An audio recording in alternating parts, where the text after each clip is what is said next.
ইতিমধ্যে সকলোৱে গম পায় আজিৰ দিনটোত উৰিষ্যাত ৰেল দুৰ্ঘটনা সংঘটিত হয় আৰু তাত অসমৰ কেইবাগৰাকীও লোক সেই স্থানত আছিল আৰু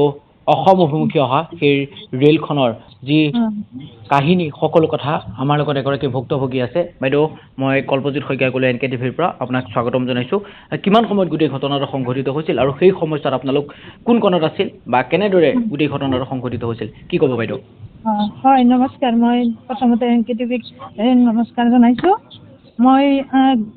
চেন্নাইৰ পৰা আহি আছিলোঁ মানে মই বুলি নহয় যিহেতু ৰেলখন কামাখ্যালৈ যাব তেতিয়াহ'লে অসমৰে বহুতখিনি মানুহ আছে আৰু ইয়ালৈ অহাৰ উদ্দেশ্য মানুহৰ বেছিভাগ মানুহে মানে ট্ৰিটমেণ্টৰ কাৰণে আহিছে বহুত মানুহ আছে মানে ট্ৰিটমেণ্টৰ কাৰণে আহিছে মানে এনেকুৱা এটা পৰিস্থিতিত পৰিছো মানে ভগৱানেহে জানে আৰু কি ক'ম কিমান সময়ত গোটেই ঘটনাটো সংঘটিত হৈছিল আৰু যেতিয়া দুৰ্ঘটনাটো তেতিয়া মানে ৰাতিপুৱা 11:30 মান বাজিছে আমাৰ বাচ্চা পেচেণ্ট হয় কেঞ্চাৰ পেচেণ্ট মই ট্ৰিটমেণ্টৰ কাৰণে তাইক লৈ গৈছিলোঁ চেন্নাই এপলত আহিবৰ সময়ত মানে কিবা এটা মানে শব্দ হোৱা নিচিনা লাগিলে মই শুই আছিলোঁ তেতিয়া মানে শব্দ হোৱা নিচিনা পালোঁ কি হৈ গ'ল মানে এনেকেতো ইমান জোৰে শব্দ নহয় মই তেতিয়া মানে বাচ্ছাটোক লৈ মানে বহুত জোৰেকৈ সাৱটি ধৰি মানে ধৰি আছিলোঁ তেতিয়া মানে পৰি নগ'লোঁ কিন্তু যিখিনি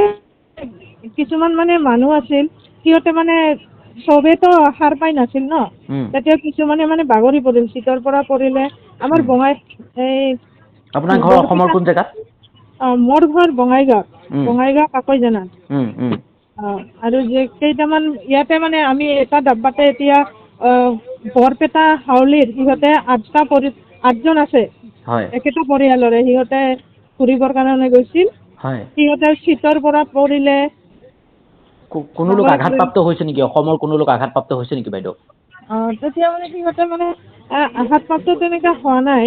কিন্তু মানে দুখ পাইছে চিটৰ পৰা পৰিছে কোনো আঘাতপ্ৰাপ্ত হোৱা নাই কিন্তু আগৰ যিকেইটা ডাব্বাত মানে হেৰি হৈছিল সেইকেইটা কোনোবা বহুত মানে চিৰিয়াছ হৈছিল মানে এতিয়া আপোনালোকক অনাৰ ব্যৱস্থা কৰিছে অসমলৈ অসমলৈ অনাৰ ব্যৱস্থা কৰিছে এখন ট্ৰেইন দিছে ইমান মানুহ এখন ট্ৰেইনত মানে থাৰ্ড চিট দিছে আমাৰ পেচেণ্ট হয় আমি এতিয়া মানে ওপৰৰ চিটত পাইছোঁ এটা চিটত মানুহ চিটত 5 যাই আছো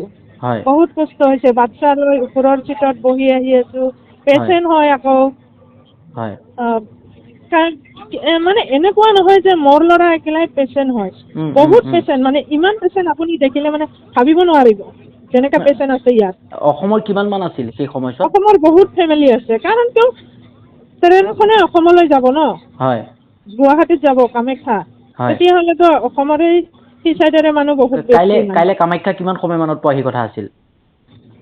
কালি মানে বঙাইগাঁৱত মইতো একো নাজানো সেইটো মই চাই আছিলোঁ আমি বঙাইগাঁৱত মানে 10টা মানত যাই পোৱাৰ কথা আছিল দিনৰ 10 বজাত দিনৰ 10 বজাত পামগৈ তেনেকা আছিল কিন্তু এতিয়া মানে 6 ঘণ্টা লেট হ'ল এতিয়ালৈ মোৰ বাচ্চা একো খাব পোৱা নাই সি পেচেণ্ট হয় এতিয়া ঔষধ খুৱাব লাগে বহুত প্ৰব্লেমত পৰি আছো আমি অসম চৰকাৰ ফালৰ পৰা আপোনালোকৰ লগত কোনোবা লোকে যোগাযোগ কৰিছে নেকি বাৰু এতিয়ালৈকে নাই আমাক কোনেও লগ কৰা নাই একো কৰা নাই এই বিপদৰ সময়খিনিতে যদি আমাক সহায় নকৰে অসম চৰকাৰে তেতিয়াহ'লে আমাক কি সহায় কৰিব আপোনাৰ পৰিচয়টো যদি অকণমান কৈ দিয়ে আমাৰ দৰ্শকসকলক এটাই ক'ম আমাক অলপমান সহায় কৰক আপোনাৰ ঘৰ ক'ত বা আপোনাৰ নাম আপোনাৰ পৰিচয়টো যদি অকণমান কৈ দিয়ে মই বঙাইগাঁও জিলাৰ ঠাকুৰানীপাৰাৰ কৰ্ণালী বৰ্মন মোৰ নাম এতিয়া আপুনি যিটো দবাত আহিছে অসমৰ কিমান গৰাকী আছে ইয়াতে আমি অসমৰ ইয়াতে 8 গৰাকী বৰপেটা হাউলিৰ আছে আৰু কোচবিহাৰৰ আছে 4-5 জন আছে এটা ডাব্বাতে আমি ইমান মানুহ যেতিয়া গোটেই ঘটনাটো সংঘটিত হৈছিল তাৰপিছত ট্ৰেইনখন কিমান সময় ধৰি আপোনালোক সেই স্থানত আবদ্ধ হৈ আছিল আমি 11:30 বজাত সেই ঘটনাটো সংঘটিত হৈছিল তাৰপিছত আমি 4:30 বজাতহে আমি ট্ৰেইনত উঠিছোঁ